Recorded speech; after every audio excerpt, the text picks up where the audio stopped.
collections are important for researchers. Authors can gain more visibility while readers will save time searching their related content.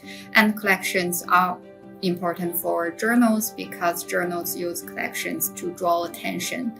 And usually the topic is interested in a specific research community. We also see researchers get more visibility on their research in a collection. The number of downloads, the number of citations of papers in a collection is just higher than in the regular journal because we highlight the research in the journal. All the teams, the guest editor team, the journal team, and the CMA team are all promoting collections, and either by conference, by e-flyers, by seminars, and by personal network.